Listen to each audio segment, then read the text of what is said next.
Good morning, friends. Today I am going to teach you activity number 2, part 1 from our English textbook, lesson number 5, The Tiger's Claw.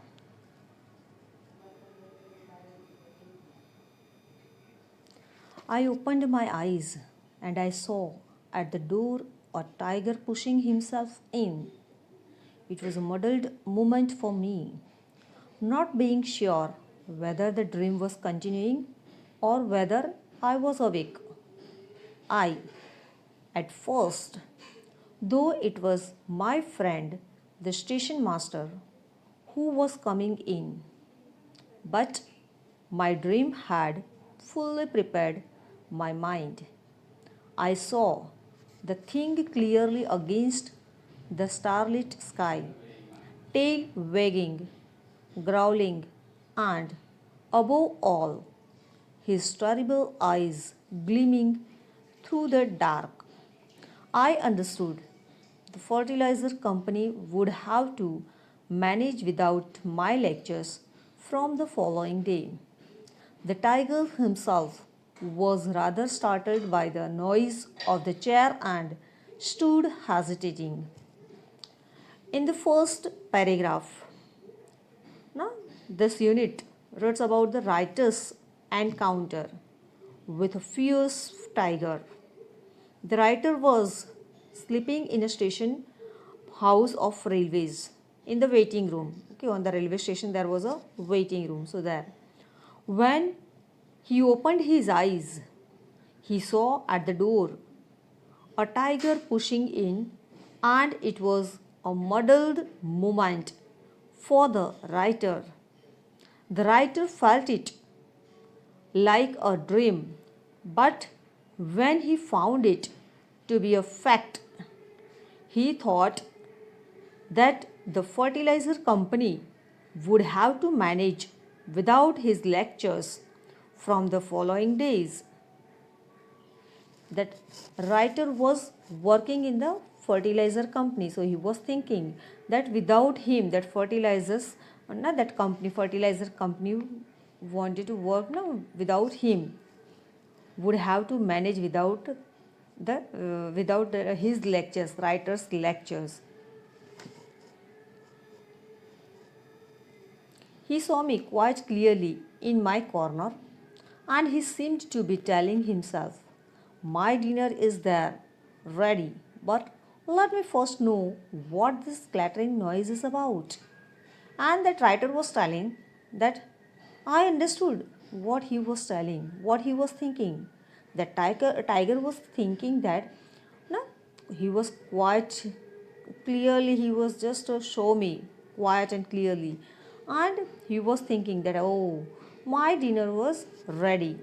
But what was that clattering? Clattering means some noise is coming. So let me see about that noise. And after that, I will have it my dinner. Here some meanings I have given. Starlit, shining with light of stars. Muddled, little confused. Wagging, moving from side to side several times, means a tail. That tiger can move his tail side by side several times.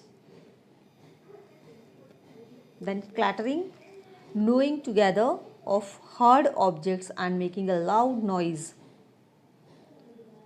Gleaming, shining with a pale clear light. Growling, making a low sound in the throat, usually as a sound of anger. Startled, surprised, suddenly that shocked or frightened. Clattering, knocking together of hard objects and making a loud noise. Somehow, wild animals are less afraid of beings than they are of pieces of furniture like chairs and tables. Wild animals cannot afraid from the furnitures like chairs and tables. I have seen circus man managing a whole menagerie with nothing more than a chair. And in the circus we have seen that person who is managing whole circus, he was using only, most probably they are using only chair. God gives us such a recollection in order to save us at critical moments. sometimes critical situations is there, that time we can save ourselves.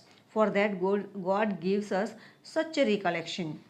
And as the tiger stood observing me and watching the chair, and that writer was telling that tiger was observing me and that watching that chair also. I put out my hands and with desperate strength drew the table towards me.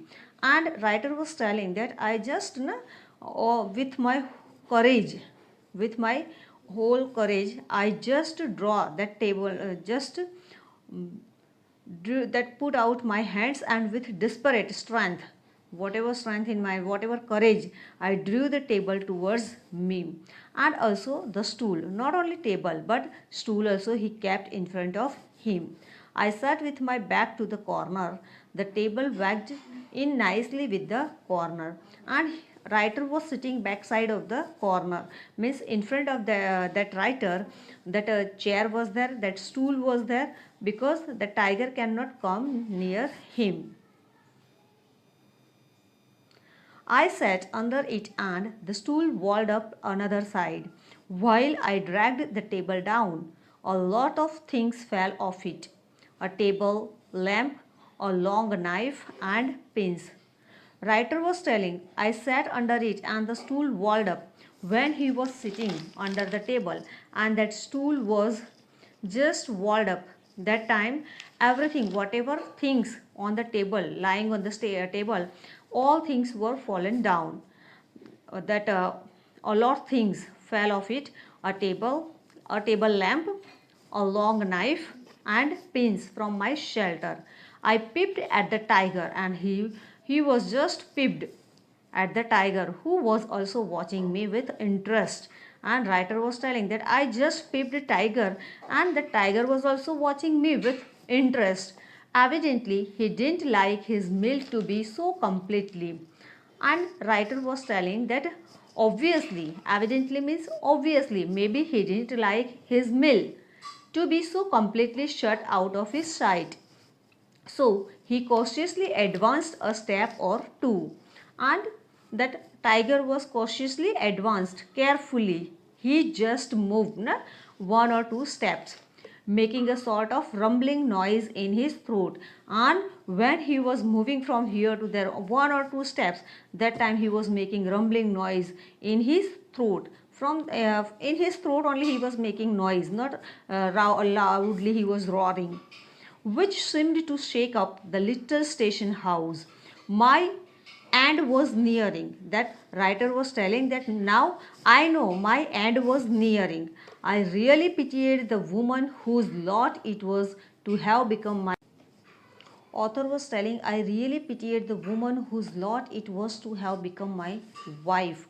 And he was really sympathized. He feels sorrow for the misfortune with his wife.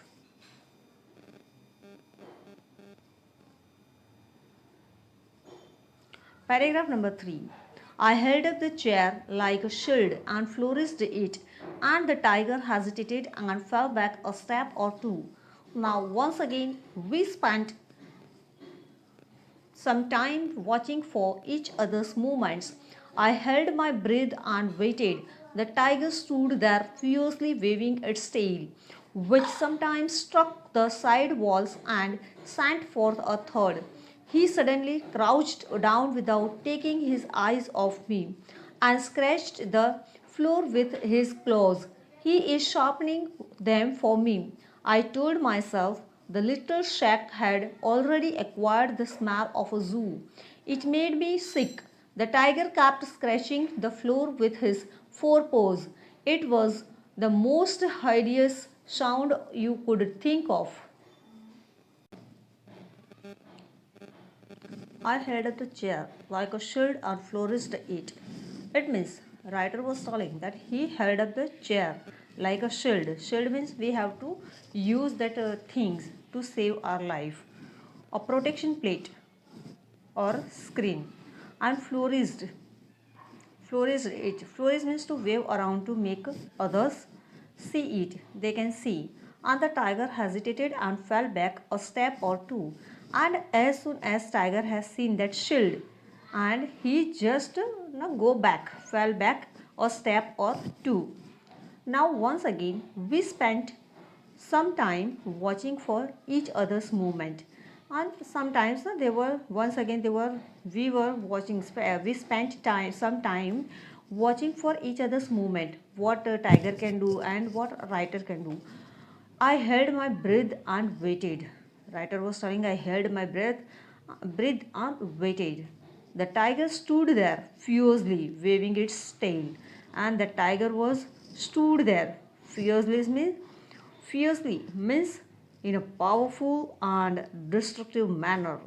He has full of energy, and he was waited for the wait that writer, which sometimes struck the side walls and sent forth a third, and just sent for the third.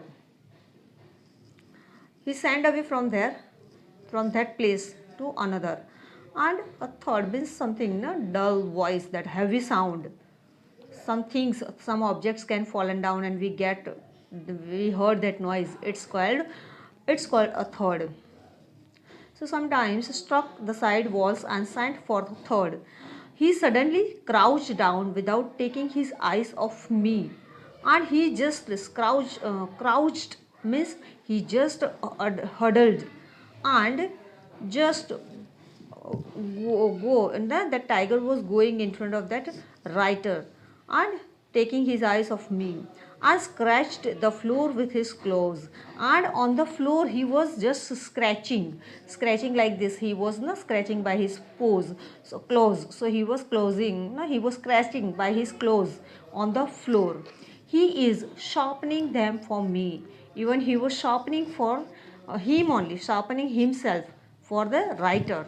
I told myself the little shake and already acquired the smell of a zoo. And the writer was telling that I told myself, writer told himself a little shack and already acquired the smell of a zoo.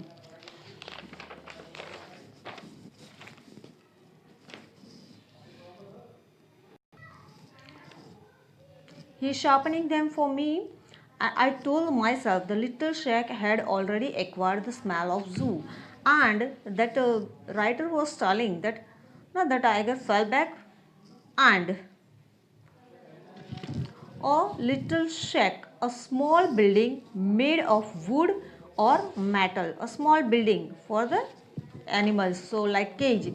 So a small building made of wood or metal, and that writer was telling, I told myself the little shack had already acquired the smell of a zoo, and we can get that smell of a zoo. It made me sick, and whatever that zoo we get that smell from the zoo.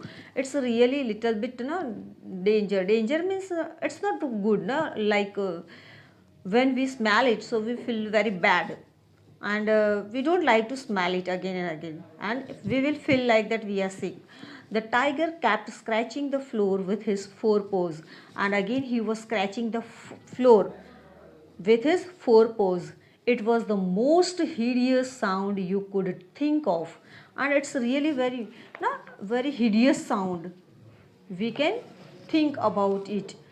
Hideous means very or ugly or unpleasant, very ugly or unpleasant noise that a tiger was making when he was scratching on the floor by his forepaws. That time that sound was coming, hideous sound. So, writer was telling this thing, that very hideous sound you could think of. I hope you understood. Activity number 2.